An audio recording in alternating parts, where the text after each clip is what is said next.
Hello and welcome to the Joinery Business Podcast. On today's episode, we are going to be wrapping up 2024 for the Joinery Business Podcast, going over what we think we did really well this year, what each quarter of the year looked like on the podcast, and what were our favorite moments. We've got Tiffany and Nigel in to share their perspective, what they enjoyed about the podcast, as well as saying our appreciations for some of the other members who made some very massive contributions to the podcast through the year, such as Claire Marie and Aaron Gibb. This is part 1 of 2 for our 2024 wrap-up for the Joinery Business Podcast. This year's been a really fantastic year for the podcast, and we really wanted to say our appreciations for the viewers as well as our guests that have appeared throughout the year. Next year, we're looking to really ramp things up with more guests, higher production value, and just a brand new perspective on the industry. If you have any questions about today's episode, be sure to jump on over to the Joinery Business Hub on Facebook. Now, without further ado, let's jump into today's episode.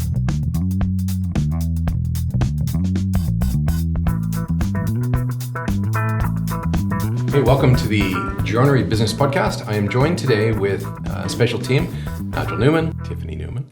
Not related. No relation at all. Yeah. And we're doing a wrap-up. We're doing a wrap-up of 2024, which has gone by for me just like that. So we thought what we'd do today is we would do a wrap-up of the things that happened in the podcast this year in 2024. And we'll have a special segment at the end of this talking about the things that we've achieved with our clients in the Joinery Coach and the marketing joint. Maybe we'll start with you, Tiffany. First quarter in the podcast, what are the highlights for you around some of the quarter one podcast? Definitely some of the guests that we've had, for sure. Yeah. We had, I think it was CADmate, David Carr, just some amazing insights into the industry. And you know me, I always love the good content that can go out to our socials. It was great to have some really great guests in quarter one. It was, wasn't it? So Aaron Crease from Jobman as well in quarter one? Yes. Nigel, I know you've got a lot of experience now with Jobman, whereas before probably hadn't seen it that much before. Yeah. It's always good to have an SME in to really remind us, are we going in the right path? Are we helping our clients with the right information? Right? Yeah. So, and it's great to have people from industry be able to come forward and contribute to our client base. Well, I guess that's the one thing that stands out to me is this year we've had more guests than we've ever had before. Yeah. Like the whole year we've listed the guests. Maybe we'll just run down the list. We had Aaron from Jobman come in. Jacob Edmonds from Duckworks over in the States. Yeah. They do set up work remotely for clients. Okay. We had Verity here from Tradie Wives. That was really cool. That was amazing, just hearing that side of things. It's, so not so often we get to hear from women in the joinery industry. And, the Joinery Coach ourselves, we used to run a women's only group that we would run for clients. So it's really cool to see that in a trade-based industry. And a lot of our members actually, their wives are actually members of Tradie Wives as well. So it was, that's true. We had a few members, and it was kind of cool because we saw some of our members in the Joinery Coach tagging us on social media saying, hey, we're at the Tradie Wives event. That was kind of cool. We also had Justin Collins from Cabinets by Computer come in. Yes. That was interesting because we can see how when someone wants to put together a flat packing system, you can actually have a system where you can order online and get everything done. People place the order and it goes to the machine. It just automated that whole process. Product mix is always great to have in your business. Who's next? David Carr, like you mentioned before, CADmate, Mosaic Software. Yeah. Cool thing about David was we also met over in Atlanta when I went over to the IWF trade show. So David and I had a couple of get-togethers throughout the year, which was pretty cool. And he came to the JBI as well. He did. Yeah, he was there. Yeah. And then we had Rob Turner. So Rob Turner runs a business that does, again, offshore remote drafting out of Poland. Right. Yeah. Which was kind of cool because, it's not a place that you would think of where you're going to run remote services. Obscure. So obscure. But when you think about it, not that I know a lot about Poland and the people from Poland, even though my family actually, my grandfather was from Warsaw. They're very articulate, very smart, very detailed. So it makes a lot of sense, really, when he explained it, that the best type of people to do that type of work really certainly would come from that area. So it's a really interesting list of people. one of the highlights for me on the podcast this year was making sure that our team were featured on the podcast. You know, we in previous years, it's often just been you on the podcast, and occasionally I'll jump on, or another team member will jump on, or we'll have a guest. But I think you got to meet every single team member of TJC this year, which was really cool, because we've actually had a lot of new team members join us in 2024 who have a wealth of knowledge and experience. And it was, really great to showcase their talents. It's so true. For me, you're right. It's been sort of me running most of the episodes, but to be able to see you guys come in and everybody else from the Joinery Coach come in, the purpose of the podcast really was to give value back to the industry. And coming from one person, it's going to limit the value based on what that person can give, being myself. So bringing other people, Nigel, you did a great number of podcasts throughout the year. Tiffany, the same as you. We had Aaron Gibb come in, and he's obviously one of our coaches. Nigel, maybe you can kind of talk a little bit about the extended value that he brought in that we weren't really, I wouldn't say expecting, but we weren't really looking at to begin with. But then when Aaron kind of unfolded all of his talents, we kind of went, wow, that's really pretty cool. Yeah, I mean, it's a big transition to come from working in a normal business, like a manufacturing business, to then becoming very public facing, right? Being comfortable on camera and comfortable actually learning how to coach people. So he's done a phenomenal job of getting through that learning curve. And it wasn't our initial intentions, to him to become into the coaching realm so soon. But he actually was really well suited for it. So what I enjoyed about the podcast was really the feedback I got from clients, because again, I'm not big on watching podcasts in general. I just don't generally watch them. I love to contribute to them, but to meet clients that I have no idea whether they're watching or not, and they say, oh, we did this change in the factory based on that podcast when we listened to Bruce or Nigel or Aaron about whatever subject it was. One that springs to mind was Andy Ryan talking about the batch size, right? Reducing batch size.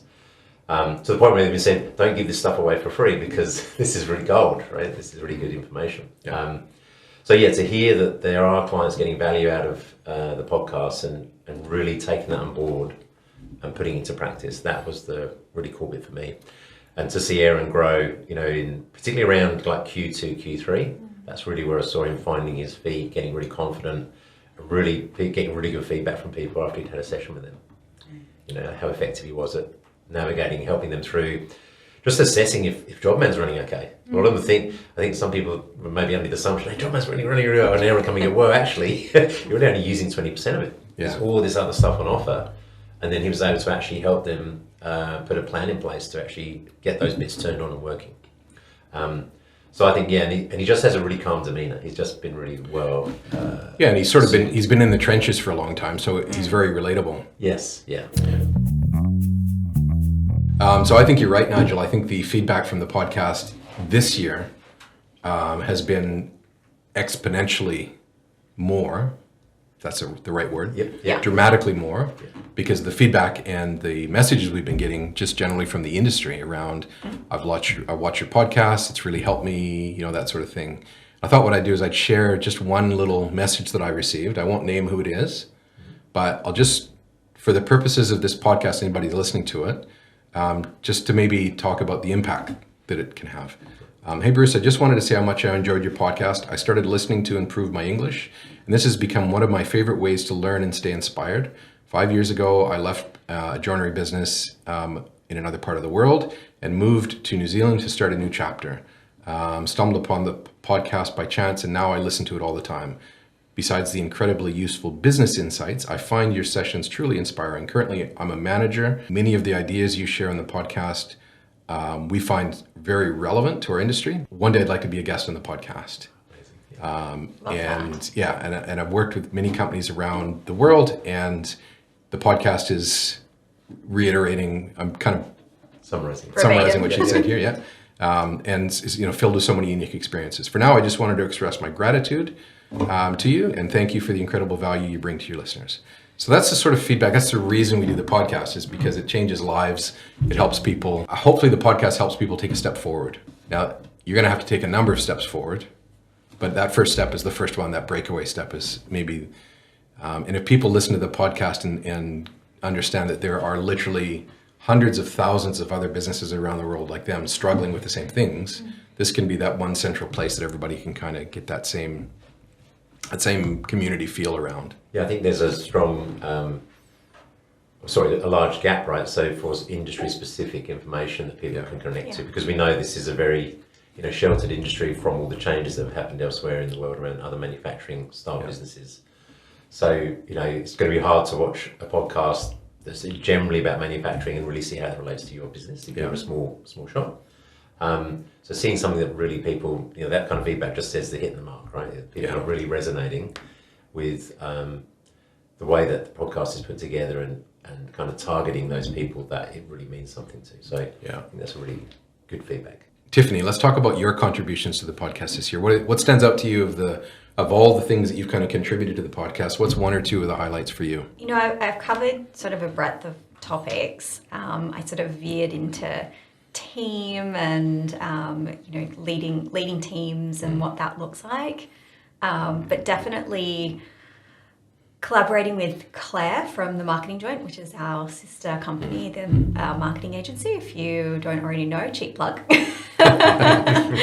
But Claire is an amazing individual. She's full of knowledge around marketing, from social media marketing to Google Ads to websites. And marketing is also my expertise and my background. So collaborating with her in that capacity was something that I really loved doing. I find that there is such a gap in knowledge and information around marketing when it comes to our industry specifically. Yeah. And a lot of joiners, they don't do anything at all. They don't post on social media. They have no idea what content strategy is. They just sort of wing it. They'll do a post once a month. The posting is the half-finished kitchen. Yeah. It's something with a dirty bin or a cigarette butt there, and it's just wild. So having that knowledge shared with the community, I think, has been extremely valuable, not just for the joinery businesses, but I had a supplier who came up to me at the Joinery Business Intensive a couple of weeks ago, and they said, I just listened to your podcast on the way in to the Joinery Business Intensive, and I was like, oh, which one was that? Because we've been on a number of them. She says, the most recent one that was to do with marketing and team and putting your team front and center. And I thought, oh, wow, fantastic. And so, that really resonated with me. And this was a supplier. So I can see that knowledge transcends into the wider industry and not just, joinery businesses themselves. Yeah. So that was probably a highlight for me.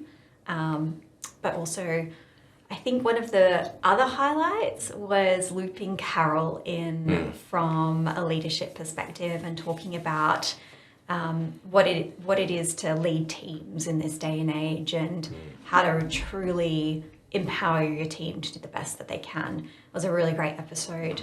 I would say, I think it was in October that we ran that episode, but really, she's just a wealth of knowledge, and I enjoy listening to everything that she has to say. Yeah.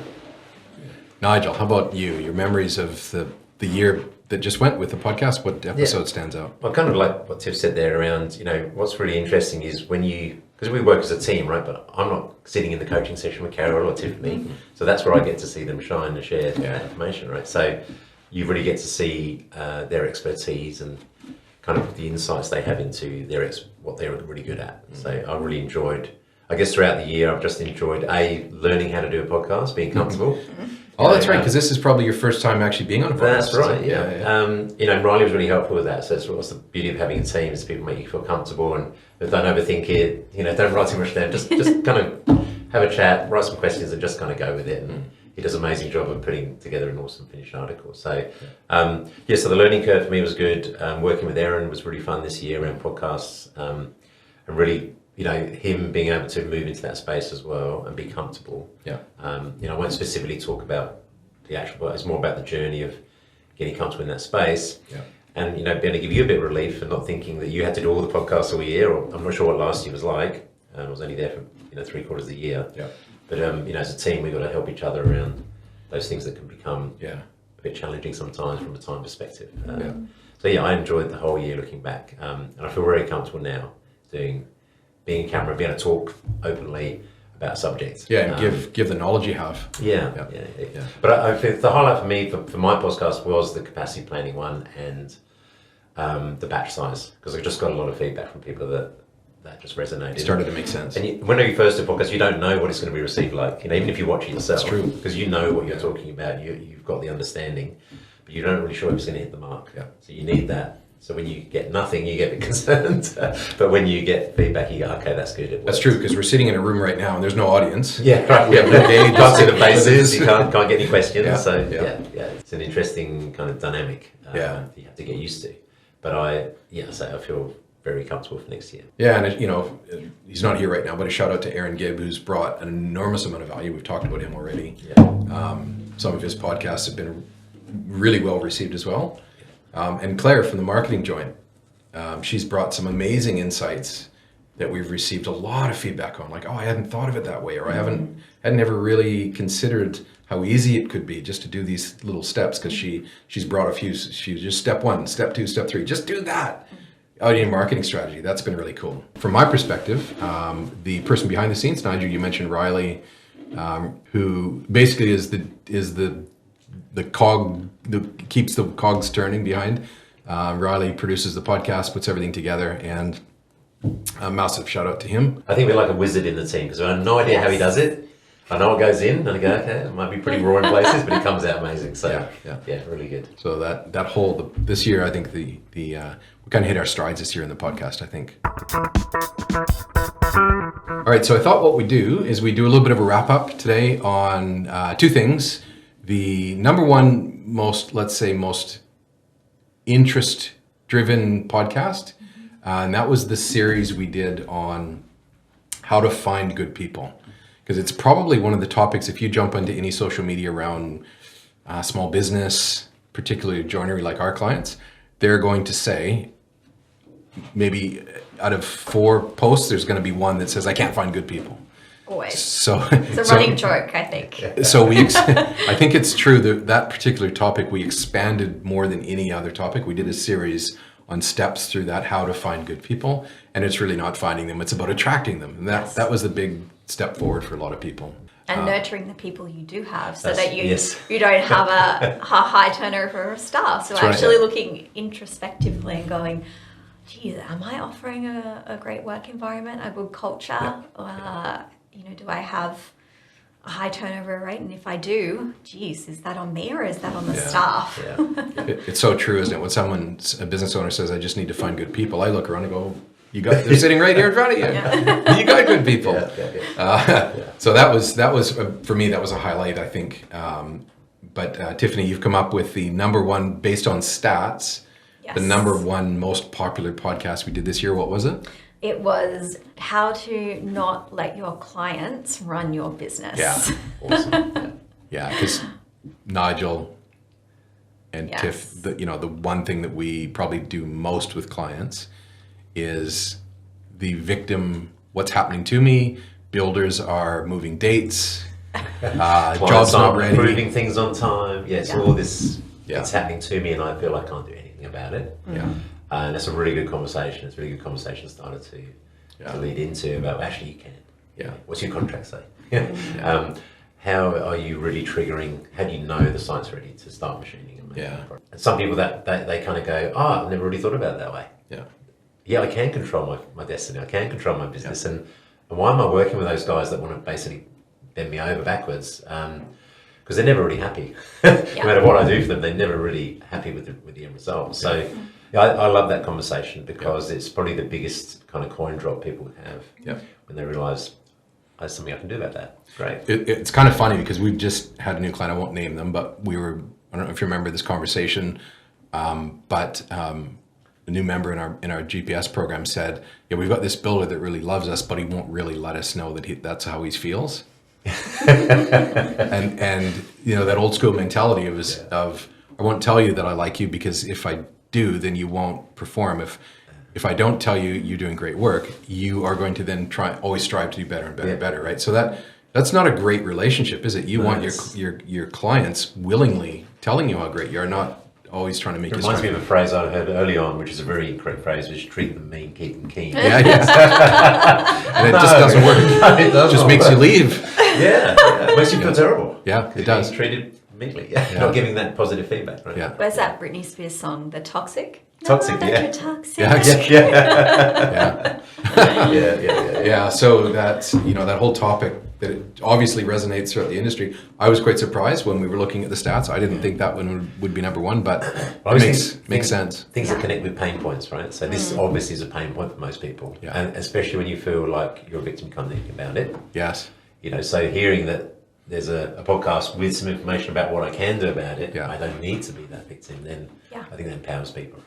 And it probably feeds into the feeling of how do I make the future, the vision that I want actually happen? It's probably a bigger feeling where people are going, I have this vision for this business, but I don't know how to make it happen step by step by step. Overall, we're kind of a victim of things that happen to us in this industry. Like, it's probably how people are feeling. And customers are primary contributors to that, right? So if we're not controlling what the outcomes with our customers are, we're probably not controlling what the outcomes of our business is on a broader scale. So it makes sense that that's kind of a sore point for a lot of people. Absolutely, yeah. Cool. All right. Well, I think we've pretty much covered the 2024 wrap up for the podcast. Anything you can think, Nigel, that we missed or you want to add? No, I think that's a pretty comprehensive backwards look at the year. And as I say, there's a lot of stuff when you look back and you kind of write it all out, you realise how much was done, what the team put out, and also, it was received really well. Tiff, any closing thoughts? I think that this has been our best year yet. From guests to clients to just overall the engagement and the feedback that we got from the podcast, it's our best year yet. Plus, I love having additional content that we can have on our social media Marketing. channels. So thanks, Riley. Shout out to Riley. Nigel, you and I went to New Zealand at the Master Joiners Conference. To me, that podcast was really cool because it highlighted what we achieved over there. And it was the first live Lego exercise we did. Yeah. Trials and tribulations of getting that to work. Yeah. So for me, the podcast gives us a way of showing some of the events that we do as well. Sure, So we not only have the podcast of that Master Joiners Conference that we attended, but also our JBI is on our podcast as well, which is the next level of the Lego simulation, as well as many other things. So I think it's just been a lot of fun being able to show the world what we do internally without giving away too much. What's interesting is because not all the clients get the chance to come to the JBI. So if you had to put that into something or into a podcast, lets people know, because often you're just seeing the coach, you're just seeing the website, and you suddenly go, oh, there's all this other stuff you do.